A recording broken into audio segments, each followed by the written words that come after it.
जो शास्तीचा विषय मी पुन्हा पडताळून पाहिलं, आता माझ्याकडे त्याची अपडेटेड माहिती नाही आहे.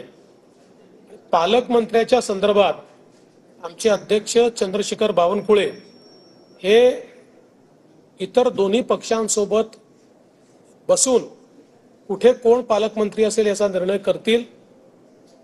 ते जो निर्णय करतील तो मला मान्य असेल. त्यांनी मला बीडला जायला सांगितलं, बीडला देखील जाईल, किंवा त्यांनी जिथे जायला सांगितलं तिथे जाईल. साधारणपणे मुख्यमंत्री कुठलं पालकत्व ठेवत नसतात, पण माझी स्वतःची इच्छा आहे की गडचिरोली मात्र मी स्वतःकडे ठेवू इच्छितो. अर्थात या 3 नेत्यांनी मला मान्यता दिली तरच ठेवी.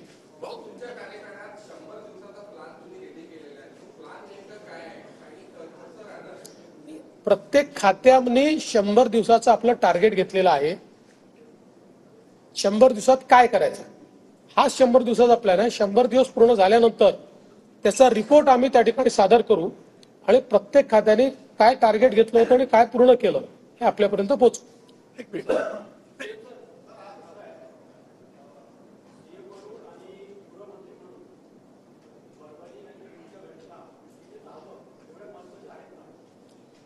असं आहे की घटना फार महत्वाच्याच आहेत आणि म्हणूनच इथे अधिवेशन सुरू असताना मी स्वतः उपमुख्यमंत्री अजितदादा पवार यांना विनंती केली आणि अजितदादा पवार स्वतः त्या ठिकाणी गेले.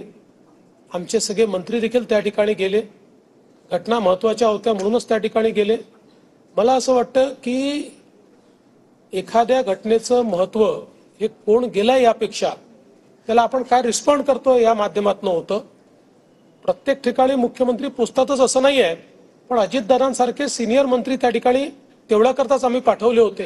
आणि माझं नेहमी मत असतं की अशा प्रकारच्या घटना घडल्यानंतर सेन्सिटिव्ह असतात, तिथे कोणी ना कोणी शासनातर्फे कोणी विरोधी पक्षातर्फे गेलं पाहिजे, पण त्याचं पर्यटन करू नये. हा मात्र माझं नेहमी मत असतं.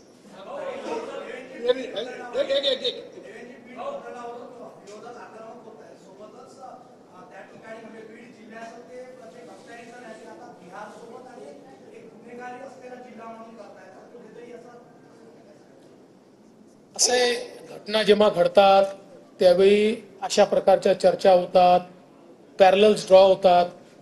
याचा अर्थ बीड जिल्ह्याला इतकंही बदनाम आपण करू नये. मात्र हे खरं आहे की गेल्या काही दिवसात तिथे घडलेल्या घटना या गंभीरच आहेत आणि आम्ही त्या गंभीरतेने घेतलेल्या आहेत. आणि अशा प्रकारच्या गुन्हेगारांवर जरब ही बसवल्याशिवाय आम्ही थांबणार नाही. मी कालही सांगितलं, आजही सांगतो, बीड जिल्ह्यामुळे मध्ये कोणाची दादागिरी चालू देणार नाही.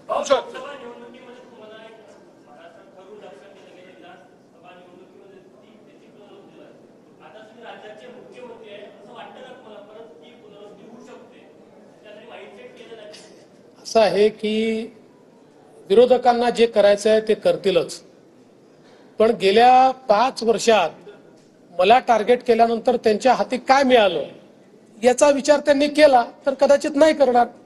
आणि त्यांना जर आत्मचिंतन नाही करता आलं तर पुन्हा करतील. मुकेश